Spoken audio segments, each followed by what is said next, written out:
our children really need formal education. We need formal schools where these children can go and be taught in various fields and make them what they are.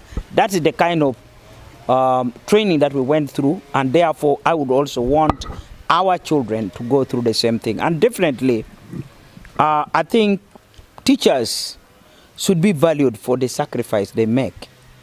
Teachers should be, actually, teachers' salary should not be a negotiated thing.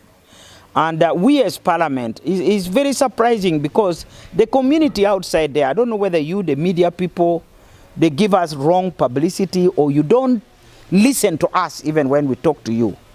You hear us, but you don't listen.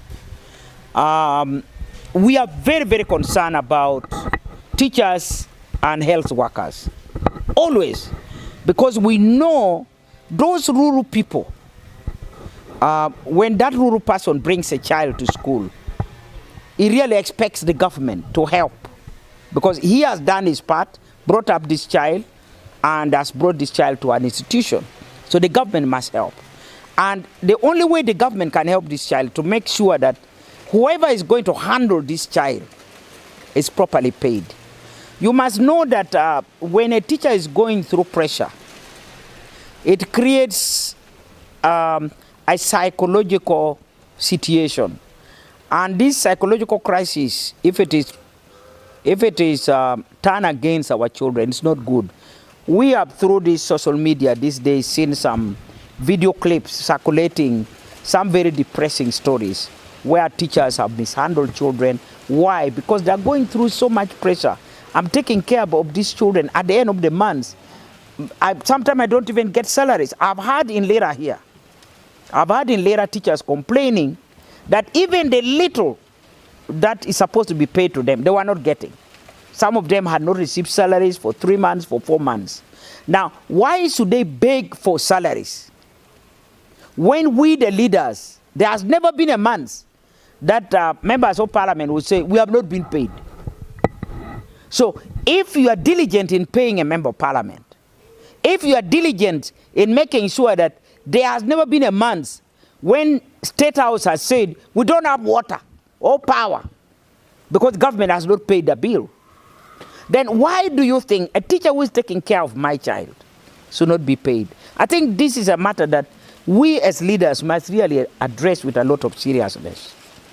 And I'm surprised that some leaders are saying that teachers should not complain. No. Teachers have every reason to complain. I was bold enough to stand on the floor of Parliament to reject the 100,000 shillings that we are going to give as a cash boost for teachers.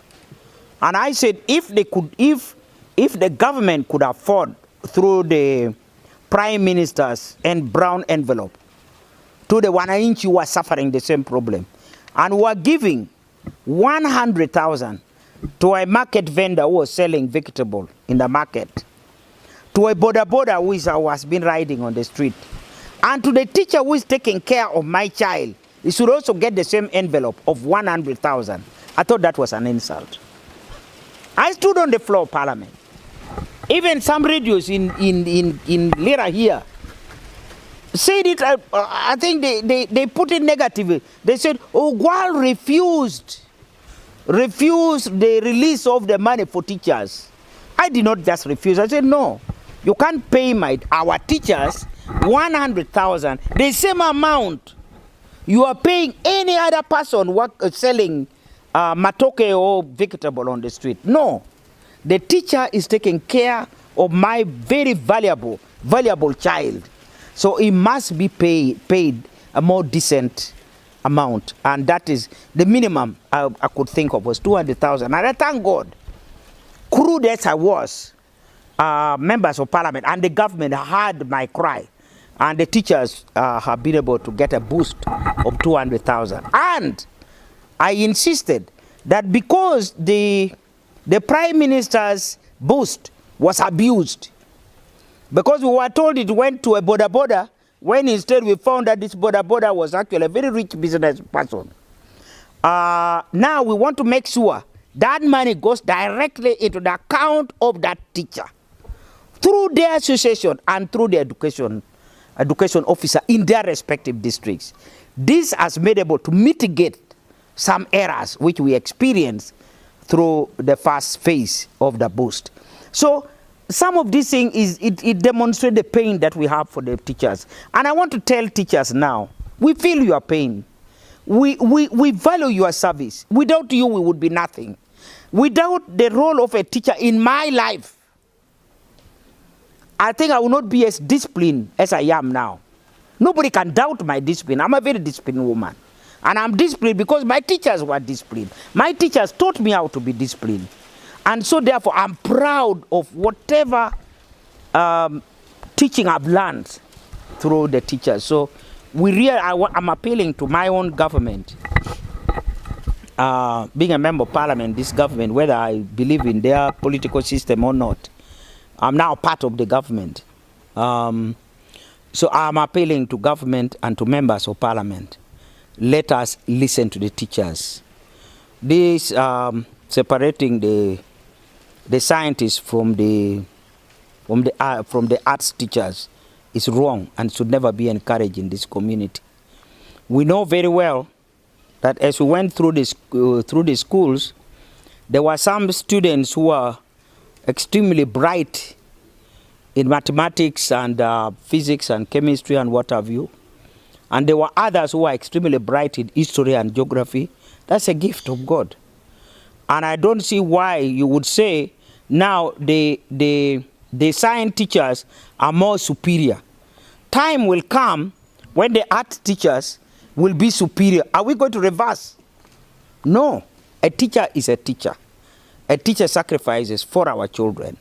And they teach with a passion, whether arts teachers or science teachers. So we must pay them the same amount of money. And so if we have been able to put in a lot of billions in helping traders who traded in Sudan, how can you not put that money in giving teachers who are going to take on our teachers and give them better life? So really let us change our priorities in our country and be able to focus more on education, because education is the only assurance we have for the future. How can you say securing the future without education? You're wasting time. We don't want government of slogan. We want government of action and assurance.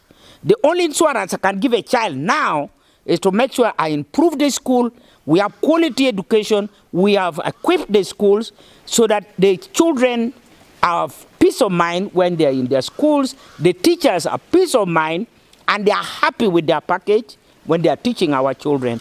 That way we can ensure our future, and we can ensure the future of our children. So this slogan of ensuring, is it ensuring our future? Securing our future. It's a slogan, hopeless, empty slogan. And actually you can't, that is sort of like exposing our intellectual ability to understand. That is, you cannot secure your future when you are not even paying the teachers of these children. So I think that way we should be able to change. We parents cannot have peace because eventually the children must come home. And when the children have come home, I can't be with the children at home and teach them, because I have to be in the marketplace, in my workplace, in the market or whatever, in order to earn bread to put food at the table. So it is actually we the parents who are suffering. So it is very, very important we bring this matter to a close, and I'm asking the government to, with a lot of humility, to change their attitude towards teachers. Look at them with a heart of mercy and a human heart, and renegotiate their situation and be able to bring the science teachers and the art teachers at par. Because again, we don't want these teachers to be in the same institution and be fighting each other. So there will never be any peace in any school. If the head teacher is a scientist, you can be very sure that this head teacher will not get cooperation from the arts teachers. If the head teacher is an artist, he may not be able to get cooperation from the science teachers. So we are already creating conflict and fight in every school, and we don't want it. We want our school to be what it has always been. And I think the whole world has shown us that that is how it has been. With the picture that she has passed on, we condone with the family and the people of Lango and all the people of Uganda.